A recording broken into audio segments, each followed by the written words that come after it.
വചനവീഥിയിലൂടെ father ജെ.ബി. Puthur. വിശുദ്ധ യോഹന്നാൻ രചിച്ച നമ്മുടെ കർത്താവിശ്വമിശിഹായുടെ പരിശുദ്ധ സുവിശേഷം. അധ്യായം 3. 31 മുതൽ 36 വരെയുള്ള വാക്യങ്ങൾ. യേശുവിന്റെ വ്യക്തിത്വം. ഉന്നതത്തിൽ നിന്ന് വരുന്നവൻ എല്ലാവർക്കും ഉപരിയാണ്.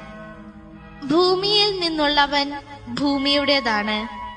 അവൻ ഭൗമിക കാര്യങ്ങൾ സംസാരിക്കുകയും ചെയ്യുന്നു. സ്വർഗത്തിൽ നിന്ന് വരുന്നവൻ എല്ലാവർക്കും ഉപരിയാണ്. അവൻ കാണുകയും കേൾക്കുകയും ചെയ്തതിനെ പറ്റി സാക്ഷ്യപ്പെടുത്തുന്നു. എങ്കിലും അവന്റെ സാക്ഷ്യം ആരും സ്വീകരിക്കുന്നില്ല.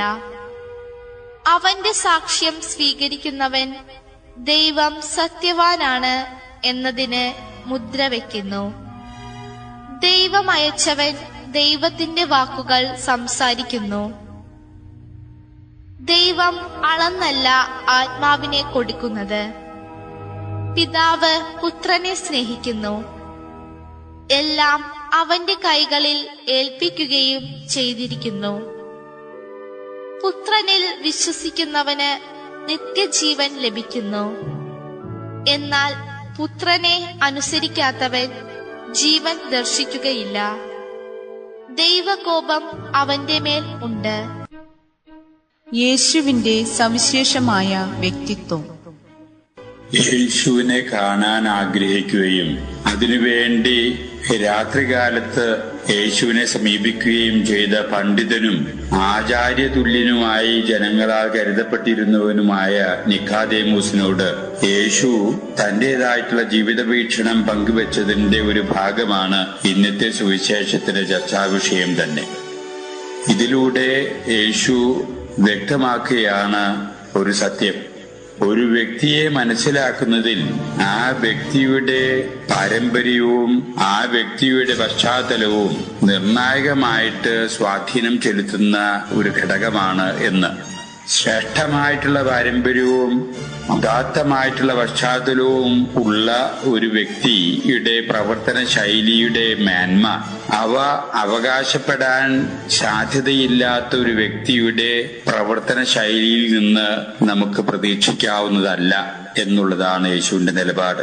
തുടർന്ന് യേശു വ്യക്തമാക്കുകയാണ് താൻ ഉന്നതത്തിൽ നിന്ന് അയക്കപ്പെട്ടിരിക്കുന്ന വ്യക്തിയാണ്. തന്റേതായിട്ടുള്ള പാരമ്പര്യവും പശ്ചാത്തലവും സാധാരണ മനുഷ്യരിൽ നിന്ന് വിഭിന്നമാണ്. അതിനാൽ തന്നെ തന്റെ വാക്കിലും പ്രവർത്തനത്തിലും തന്റെ ജീവിതത്തിലുടനീളം സത്യവും ജീവനും നിങ്ങൾക്ക് ദർശിക്കാനാകും എന്ന സത്യം യേശു ഇവിടെ വെളിപ്പെടുത്തുകയാണ്. ആ സത്യം കണ്ടുപിടിക്കാനും ആ ജീവനെ ആശ്ലേഷിക്കാനും സാധിക്കാതെ അവ നിഷേധിക്കുകയും ഒരു തരം നിസ്സംഗത്വം പുലർത്തുകയും ചെയ്താലും അങ്ങനെയുള്ള വ്യക്തികളുടെ പ്രവർത്തനം മേന്മയേറിയതും ശ്രേഷ്ഠവുമായിരിക്കുമെന്ന് ജനങ്ങളെ പഠിപ്പിക്കുകയാണ് യേശു. അതുകൊണ്ട് തന്റെ വാക്കുകൾ മറ്റുള്ളവര് നിഷേധിച്ചാലും മറ്റുള്ളവരെ അംഗീകരിക്കാതിരുന്നാലും തന്റെ വാക്കുകൾ നിലനിൽക്കുകയും അതിന്റെ ഫലം പുറപ്പെടുവിക്കുകയും ചെയ്യാൻ പ്രാപ്തമാണ് എന്ന് വളരെ ആത്മവിശ്വാസത്തോടുകൂടെ യേശു ഇന്നത്തെ സുവിശേഷത്തിലൂടെ വ്യക്തമാക്കുകയാണ്. ഇതുവഴിയായി യേശു തന്റേതായിട്ടുള്ള വ്യക്തിത്വത്തിലേക്ക് തന്റേതായിട്ടുള്ള തനിമയാർന്ന ശ്രേഷ്ഠമായിട്ടുള്ള ആ പശ്ചാത്തലത്തിലേക്ക് സാമാന്യ ജനങ്ങളുടെ ശ്രദ്ധ തിരിക്കുന്ന ഒരു സുവിശേഷ ഭാഗമാണ് ഇന്നത്തേത് എന്ന് വേണം കരുതാൻ.